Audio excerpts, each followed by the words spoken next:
It is my pleasure to introduce Dr. Bena International Conference on Thinking.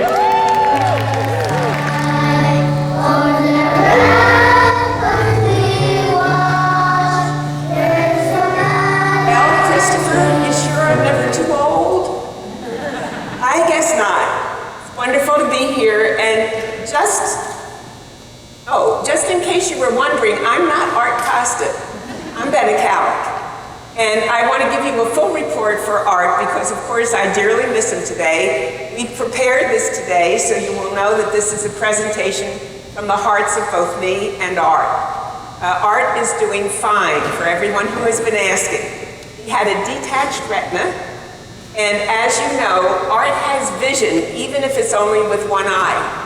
However, I convinced him, and so did the doctor, that no matter how badly he wanted to come, he had to keep the patch over his eye, pretend he was a pirate, and just stay home for a while. So we all dearly miss him, but I will tell you that he's here with us. So with that said, I thought I would just tell you what it is that I'll be talking with you about today.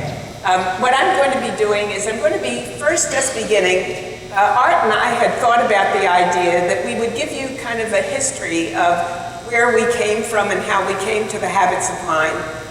Excuse me. However, with Art not here, I'm going to try to do my best, but a lot of this history began with Art, and then he and I met.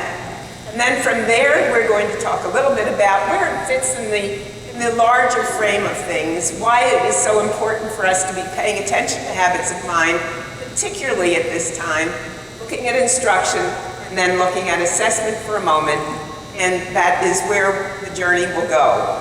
So I thought I would begin first by just saying that the whole idea of the habits of mind came about when Art did some work with many of the people who are sitting in this audience right now.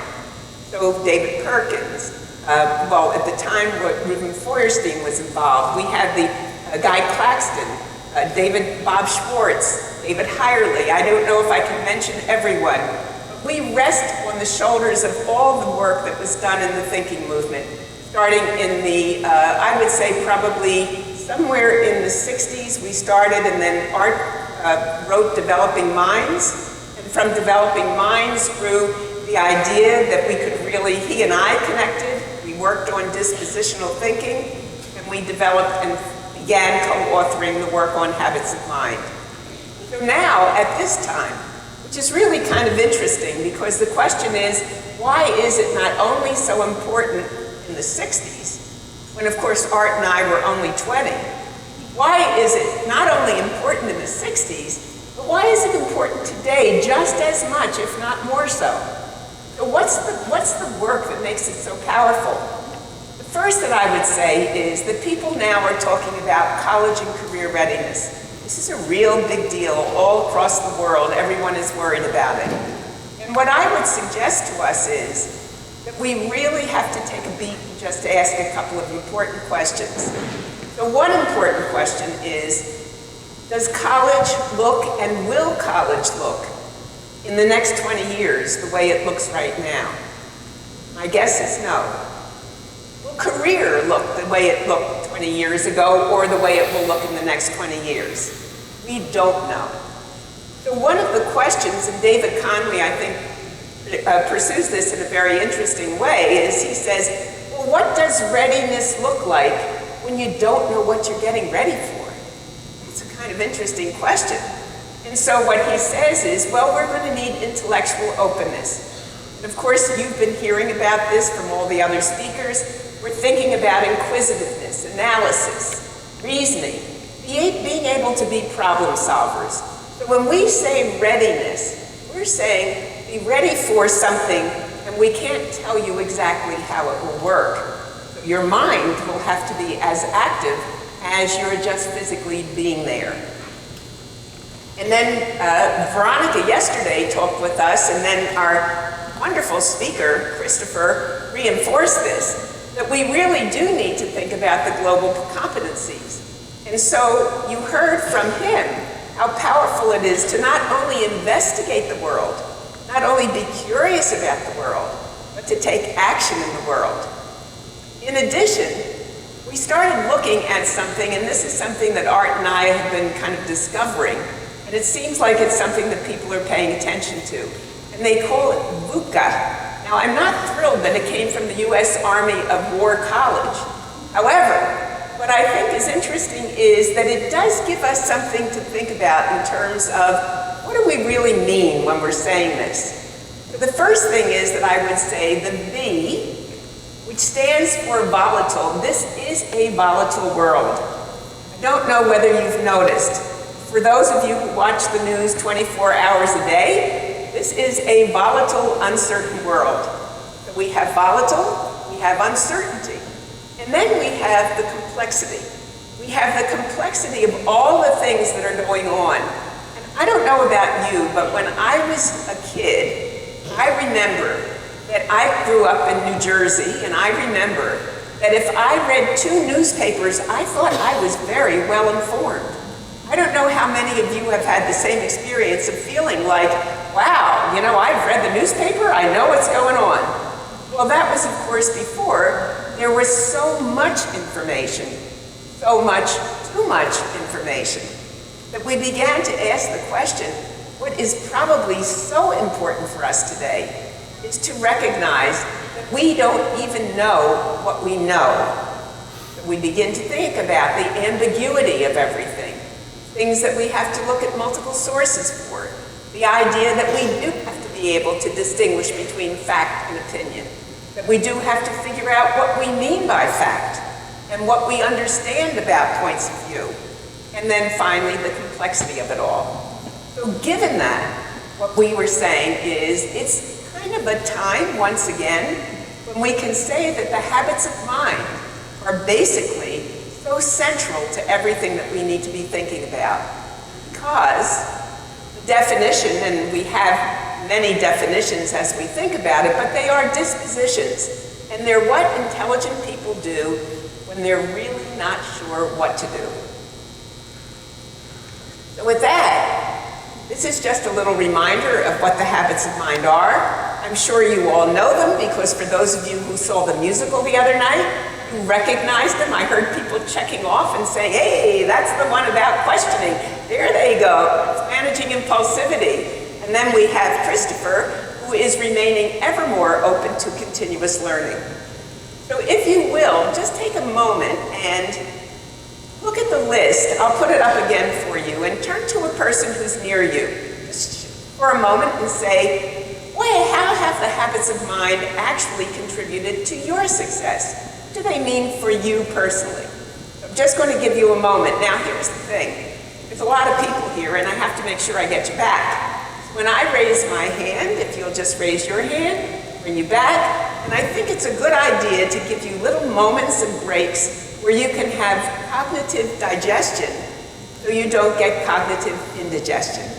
So, just take a moment and speak to someone near you.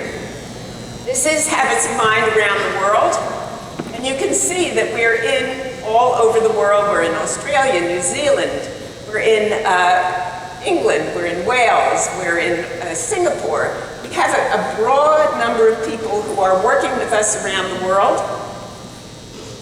And it's because the habits of mind seem to be really an international kind of language for all of us. And why is that? What makes them so important?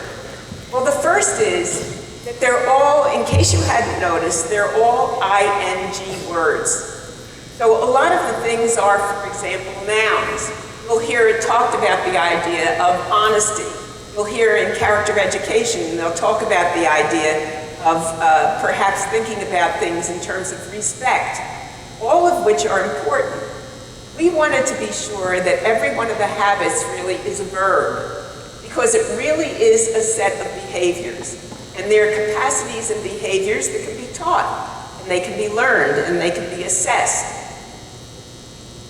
They're also transdisciplinary, which means that they work as well if you're in your music room, as they do in the physical education, as they do in literature, as they do when you work in an interdisciplinary way, because they transfer, they are a meta-curriculum. In addition to that, they're as good for adults as they are for kids. Now that's one of the ones that I find very interesting. Because, for example, I'm often asked by the Board of Education, will you come in and will you talk with the people about, what it is that you're doing with habits of mind in the schools? Certainly. So I'll go in and I'll say to them, well, as a Board of Education, you probably understand, but what we want for our children and our students is, we want them to be effective communicators. They go, absolutely. We want them to be good problem solvers. Definitely. We would like to make sure that they're able to really kind of think flexibly. Oh, definitely. Okay, well here's what I'm going to propose to you as a Board of Ed. What I'm going to suggest is that since you really believe in this, why don't I have students come, perhaps from middle school and high school, and they'll observe one of your Board of Ed meetings. Well, they'll see effective communication, good problem solving, and of course, good ability to think flexibly.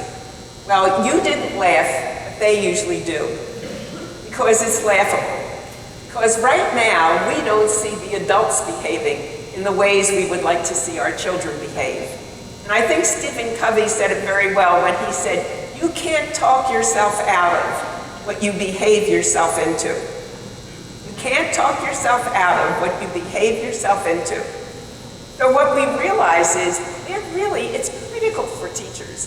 It's critical for the adults. It's critical for the school as a culture to really walk the talk. Not to just say it's good for kids, but it's also good for us. And then finally, they're focused on long range. They're not focused just in the moment, but also focused on long-range essential learnings. So what we see is that we're going to really need to have a curriculum mind shift. And the mind shift is that we're going to move away from just knowing the right answer, which is really quite the testing mode. So we say, okay, well, we understand sometimes the right answer when there's a multiple choice test is a gatekeeper. Probably need to know how to take one of those tests. But I'm really curious to know, what do you do when you don't know what to do? How do you behave then? What are your resources and how do you make the best use of them? So Habits of Mind is not a program. That's the first thing. In fact, Habits of Mind are integrated into the curriculum.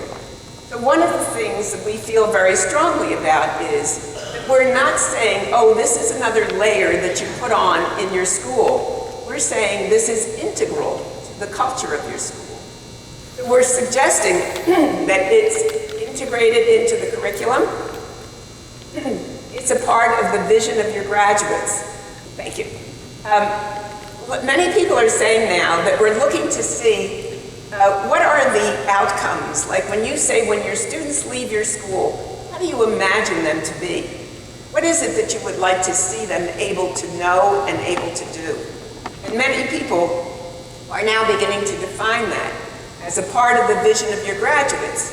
Which of the habits of mind would you most like them to leave the school with? Probably all 16. And it's part of the vision of your graduates that you were hoping they will leave school knowing the habits of mind.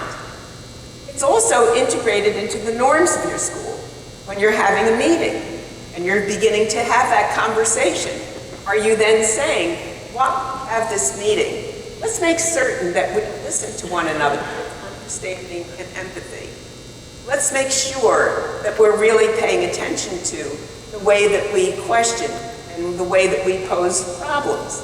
So we're asking ourselves, as we integrate them into the culture of the school, that we're using the habits, we're not just naming the habits. Because it's only through the using of the habits that we recognize how complex it is to really have the discipline or the necessary dispositions. They fit into the curriculum in the following way. We ask at the content level what it is you want students to know. We ask, as David Perkins did, what really matters, what's really important. But then we also ask what thinking skills will actually interact with that habit.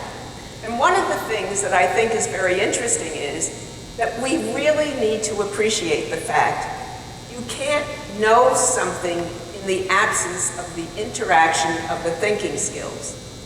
So you activate what you're learning through thinking. And then we say, if that's the case, what are some of the really fine projects that kids can do? What are some of the ways that our students can really begin to activate that thinking by doing a project, hands-on, the making, the doing?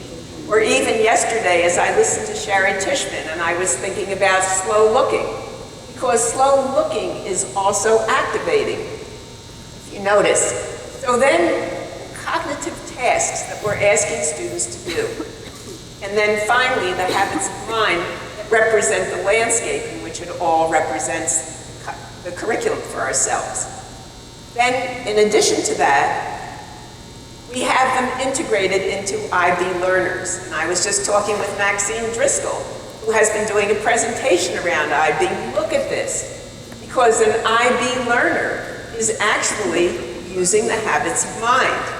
Now, one of the things that we did when we worked with IB, which we've done many times, is we talk about the idea that you don't change these are dispositions, but you activate them with the habits of mind. They become the actions.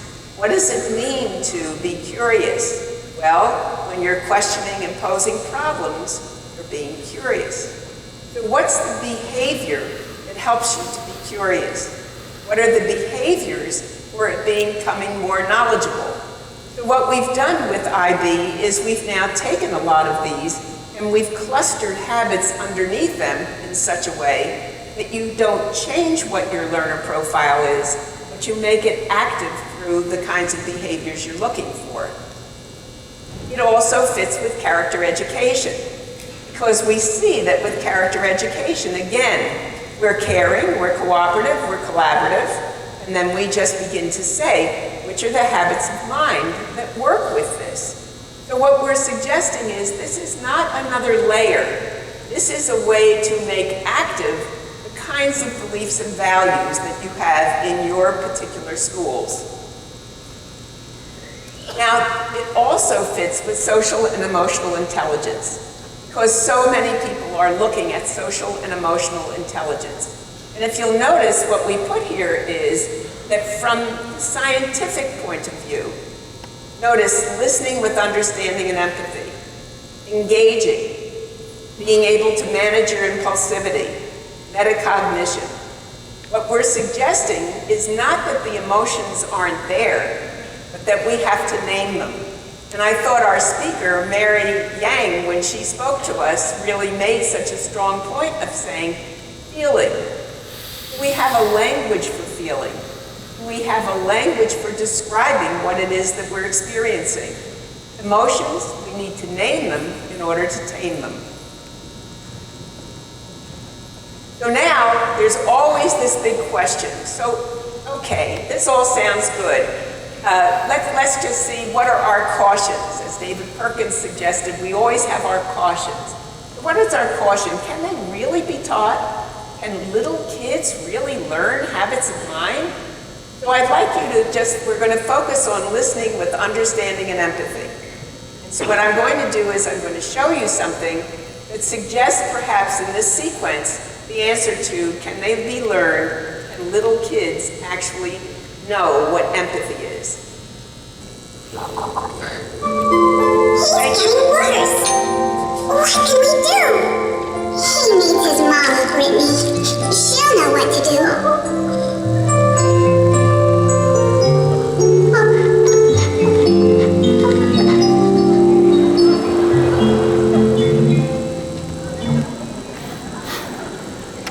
Empathy.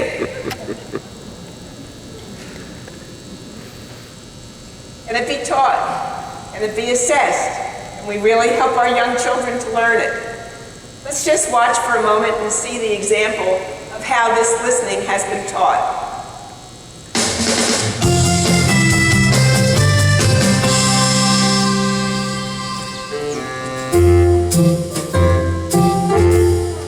Hi,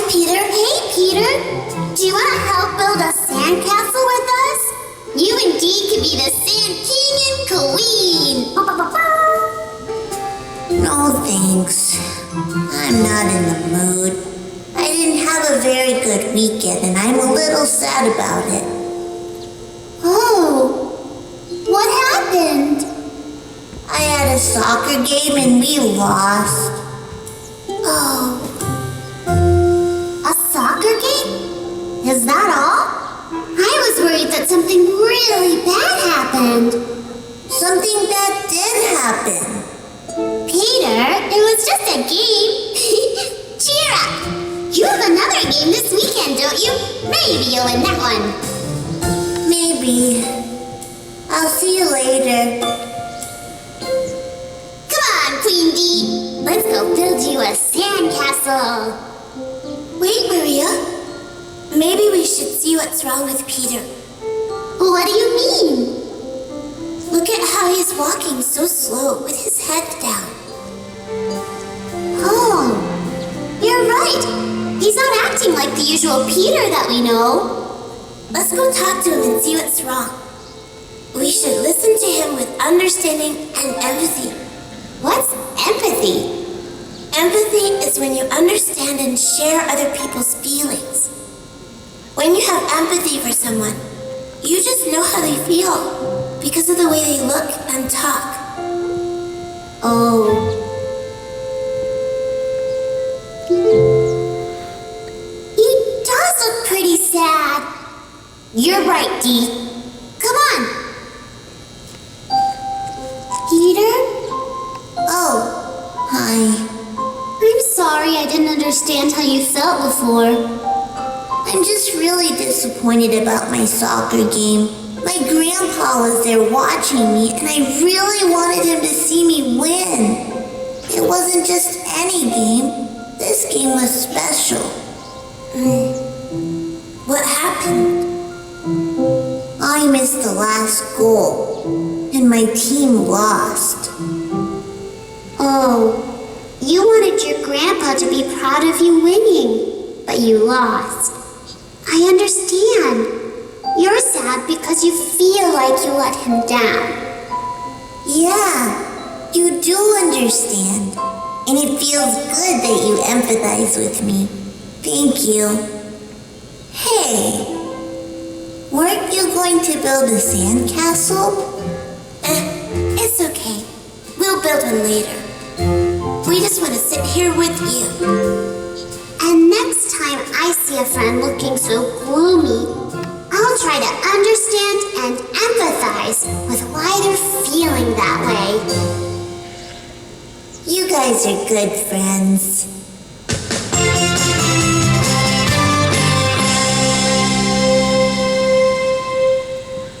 So when we ask the question, can it be taught? I think you'll see that this is an example. Sandra Parks has other examples of how she does it even with a personal planner. But here's the point of it. You need to be able to define it. You need to be able to ask the question, what is its meaning? What does it really mean? So step one is, what does it really mean?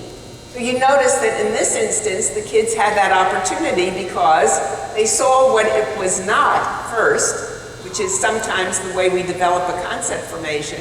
We say, what is it not? And then we also give the example, and here's what it is. We begin to see the distinction in terms of the attributes.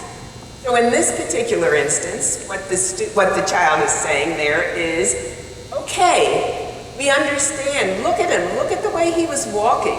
Notice the way he was talking with them. See how he was feeling. And you notice that what they're doing is they're beginning to understand from another person's perspective so that they can listen to understand. So the first round is really like, what does it really mean? What does it look like? What does it sound like? The second part of it is then to say what we call building the capacity, which is saying, okay, I understand what it means, but now my question is, how am I going to get better at it? I mean, don't tell me just to listen. How am I going to get better at listening? How am I going to begin to empathize with someone? What do I need to do? I need you to help me a little bit. What's the instruction for my capacity building? So in this instance, what we tried to model was a strategy that said, well, one thing that you can do once you've observed and you feel more empathic is paraphrase. Instead of saying, oh, that was nothing, so you lost a soccer game, and say, so you lost a soccer game and you're feeling bad about it. Tell us about it. Now you're listening and you're paraphrasing and you're beginning to think about that. And then as you see, he opens up and he begins to say, well, it wasn't just any game. Oh, now we can tune in. Tell us more. Oh, it was because my grandpa was supposed to be there. How often do we have those opportunities where we overlook them, where a child is trying to tell us something, but he might be saying it and then just getting sad, walking away, feeling bitter, whatever it might be. And how do we attune ourselves? Listening with understanding and empathy. That's about building the capacity, becoming strategic, knowing what strategy works. But then we say that then you have to increase your alertness. Because in fact, and this is what's so interesting, you might say, well, when we take those absolutely fabulous tests that we're taking all the time, those wonderful state tests, we take them and we say, okay, this is an opportunity for me to be creating, imagining, and innovating. I don't think so. I think we're asking you to be striving for accuracy. But what we begin to realize is that what we're trying to do is we're trying to be alert to what the situation calls for, and therefore what the habit is that most matches, where you can make it most useful. After you do that, you begin to think to yourself, and I know that this is something that I've learned over the years. I don't know how many of you have the same problem, but here is one of my problems. How many of you, when you go to your computer and you want to put Microsoft Word on, you click on it, and it doesn't come up right away, so you just click again. It doesn't come up right away, so you click again, and then you have 4 screens of Microsoft Word and the damn thing's frozen. How many have had that experience? It's called managing your impulsivity. So, I say to myself now, because I've built the capacity, I say, just close your eyes, count to 10, relax, it will come, and indeed, ultimately, unless there's another something, it comes about. So that says that now I not only have the capacity, I'm alert to the fact of what I have to do, I have to manage my impulsivity, but now I see the benefit. Because actually now I'm able to get on with my work instead of having to restart, reboot, and get started all over again, and still be patient. So I'm beginning to see the value of it, I'm seeing the benefit of it, and as a result, I am now willing to commit to the idea that I will try as much as possible to make this happen. So that's the bridge that moves from being very teacher-directed, let me tell you what it is, let me give you its meaning, let me instruct you around it, to more self-directed, I'm now making a commitment to working in this way. So when we think about that, we realize, and I think many of you are familiar with John Hattie's work in visible thinking, and what we found is that he is saying that the third most important thing you can do is the significance of self-assessment. So it's about saying, I can do that, I can manage that. So often we're imposing so many external assessments that we forget the significance of self-assessment. So with that in mind, I'm going to just suggest a few strategies for how we might help students to see what self-assessment looks like. What does it mean to be self-assessing? So the first thing is we want to focus on what students can do. Too often they're being told what they cannot do. We have a deficiency model in so many schools these days in which we're constantly showing them what they cannot do and then making interventions to try to help them so that they can. But they're always a little bit behind. So what we're talking about now is, what is it that we can focus on that students can do? How do we really make sure that we're paying attention to their accomplishments? There's some lovely work that's been done called appreciative inquiry, in which we really are learning how to pay attention and appreciate for who we are, how we can begin to notice that, and how we can appreciate as a way of actually entering into how we solve problems. So that instead of saying all that's wrong, we try to notice all that's right, because very often in what's right is also the answer to how you get better and improve. So we're beginning to look at that. Notice that these are different kinds of questions that we're asking. What are you most proud of? What strengths do you have? What habits of mind do you feel are your greatest strengths and your greatest attributes? Because from there, we can begin to ask the question, what do you want to work on? Not so much what do you need, what do you want to work on? We want you to choose to work and to learn. We don't want to continually impose upon you our agenda. Okay, so I promised you a cognitive break. Here it goes again. Just take a few moments to start to process self-assessment, what you're doing, how you're thinking about it. Just take a few moments now, and then I'll bring you back. But here's an example of how one group is doing this. These are what we refer to as our can statements. So instead of saying what you can't do, we're suggesting what can you do. So these students in defining finding humor, which is one that I think is really so important, and so many people think, well, that's not part of the soft skills. But finding humor, of course, is incredibly important. In fact, what I found very interesting is that working with a district in Wisconsin, where they sent out to people in many different careers. So they sent out to the hospital, to the fire department, to the businesses, to the Chamber of Commerce. They sent the habits of mind out to them, and they said, here's 16 habits of mind. If you had to choose 3 that are the most important for your organization, which ones would you choose as being most important? And what I found very interesting was one from the fire department, because guess what they said? Finding humor, most important. They said this is such a stressful job that if we don't find humor, it really gets impossible. So, for all of us as teachers who are feeling so stressed, maybe part of the answer is let's just laugh a little.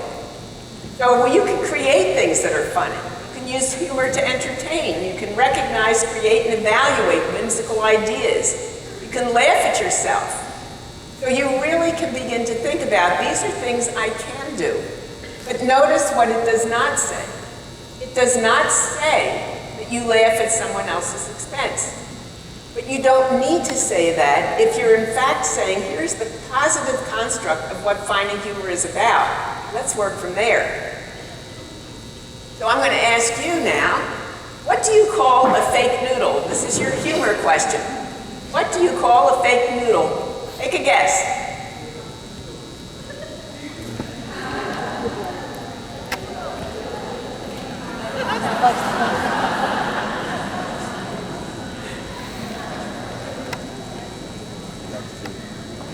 Here's taking responsible risks. I can challenge myself. I can try things when they're hard to do. I can do that. And notice that we have it here. It's yes, not yet, and sometimes. So we're really always taking that growth perspective, growth mindset that says, if I haven't done it yet, that's okay. We're all in a not yet place in one way or another. And then finally looking at portfolios and beginning to ask ourselves, what are the outcomes from a portfolio? And we talk about the idea that you need to really look at the question of what the collection is, what the selection is, what the reflection is, and finally the new direction. I'm going to go over that very slowly now. So the first portfolio decision is one of collection. This is really interesting to me because too often when people are doing portfolios with students, they say, oh, that's a wonderful piece of work, you should put that in your portfolio. But I would suggest that the portfolio requires a collection of work It's not a portfolio yet. It's your folder. It's your holding place. If it's digital, it's the place where you're keeping a collection of things. But when you decide that it's going to be a portfolio to be evaluated, then you're really looking at it a little differently. So then what you're saying is, okay, we have this collection of work. And here's what one school I'm working with in New York is doing. They make portfolio a day in the same way you have a testing day. So when you take a test, everybody says, okay, today's the day you're taking the test. Well, they do a whole day dedicated to the development of the portfolio. So you take the collection of work and you move to the next phase, which is making a choice. You have to select. So how do you decide what you want to put in the portfolio? Well, in some instances, what people do is they have different categories.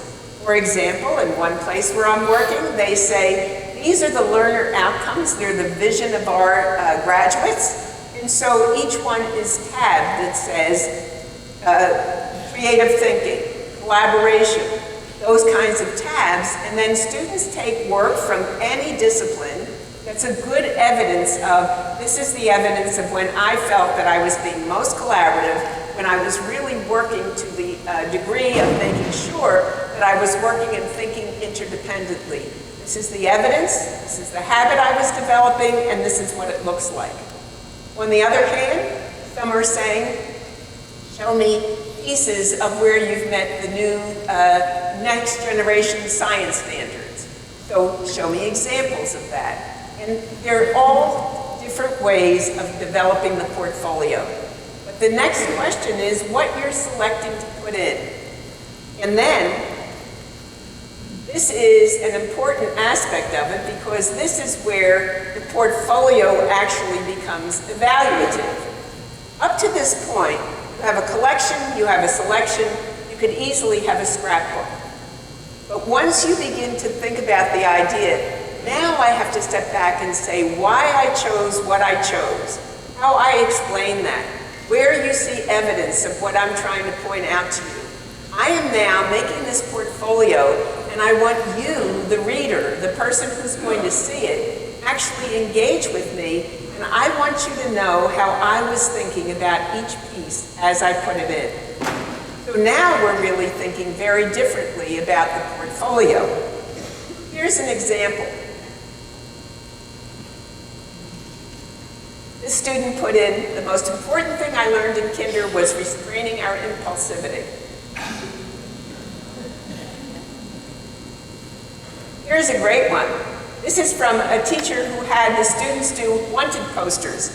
And the wanted posters were saying, you know, okay, tell us what habit you're good at so that when you're meeting somebody in a group, we'll have your poster up, and if people need that, they'll go for it. So Brandon said, listen to others with understanding. I'm a good listener. I know how others feel when I hear what they feel when they feel sad. I feel sad for the other person. So pick me if you want me. I'm a pretty good listener. Here's one from an artwork from Fur High School in Houston, Texas. This is from a student who was just from Mexico and came to this class in 9th grade, spoke no English. By the time he left high school, this was the beautiful sculpture that he did. And notice what he does here. This is a sculpture for persistence. The hand up, the bull was the school mascot. And notice how he's anchored the hand up for persistence. And he says, when I was doing this work, I was thinking about how hard the kids at Fur had to work and what they had to overcome in order to succeed. The body is the body of a student, and the head represents our mascot, the bull. The uplifted hand stands for persistence.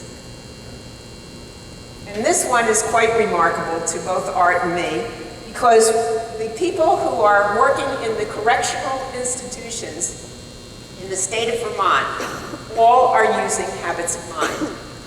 So what was amazing to us was, in case the correctional institution are the prisons of Vermont. And what we were invited to do was to go and visit there. And I have to tell you that it was just amazing to me to get through all the gates, the locks, and everything else and sit with a group of people who were there because they had done a variety of things that were, I didn't even know what, but they were there for, some for life, some for less than that, some were younger, some not, and they were all imbued with the habits of mind. They talked with me about it. One person told me, which absolutely was amazing to me, said, you know, one of the things that I really care about is managing impulsivity. I said, really? Tell me about it. He said, yeah, I use it a lot. And he had like this hoodie over him and everything. I said, how do you use it? And he said, well, actually, when I feel that I'm losing it and I know I'm going to get into real trouble, that I'm going to get into a fight and I'm going to really get into trouble, instead what I do is I stir things up, I get into trouble intentionally so that I can be put in solitary until I can bring myself back. So, understanding the power of these students, these people, these young people, older people, continuing to learn. So this young man wrote, I felt moved about this habit because of the doors you can open just doing what it says. To step back and see things through a colorful thought. By exercising this habit, the mundane could develop into something that only you can imagine. Hence the transition of a lot of different subjects in my painting. May all who look at this make a peace with you and transition your own life into something vibrant. Very beautiful, very beautiful. Linda Bacta in Winnetka, Illinois, does it this way. Every quarter, she has the students reflect on their work, and she asks them, what am I learning? How am I learning? Why am I learning? And who am I becoming? And then finally, the last is the direction, which is your portfolio decisions. What are your goals? Where are you going from here? So we're suggesting that the remaining open to continuous learning becomes a serious part of every portfolio. The journey continues. So if you can just take a few moments now to just share with someone who is near you 2 or 3 things that you're going to take away from this presentation, and then I'll close. Just turn to people and say, what are 2 or 3 things that you're going to take away from this presentation? But I wanted to be sure to deliver for you what I promised, which is, if you look here, this is the website, habitsofmindinstitute.org/ICOT. You'll find PowerPoint, you'll find some additional readings, the fundamental readings on the habits of mind, the article that Art and I wrote on habits of mind. You'll also find that colorful chart that our dear friend Karen Boyce helped us to do. So you'll find all of that, you can download it. Now what I will say to you is that everything that I have there, feel free, you have author's permission to use it in any way that you'd like. I know you do it anyway, do it guilt-free. And I really feel though that it's important, from both Art and me, we would say, our success is your success. So use whatever you can to make it work. The website is filled with wonderful resources, free resources, resources that are available through a store that we've created. So we invite you to please use the website and make sure that you get this. Can I turn that off now? Don't turn it off, no. I'll do it again. It's www.habitsofmindinstitute.org/ICOT. Good? Amazing. Okay. My final word to you is something that came from Alan Kay, and he says, the best way to predict the future is to invent it. And I would suggest to you that each and every one of you, in your own way, is inventing the future, because the future is in the hands of the children who you are working with every day. It's about Christopher. It's about the wonderful teacher Sarah, who has really inspired so many children, not just her own Christopher. It's about all of you who are inventing the future, because the future is in your hands. Thank you so much.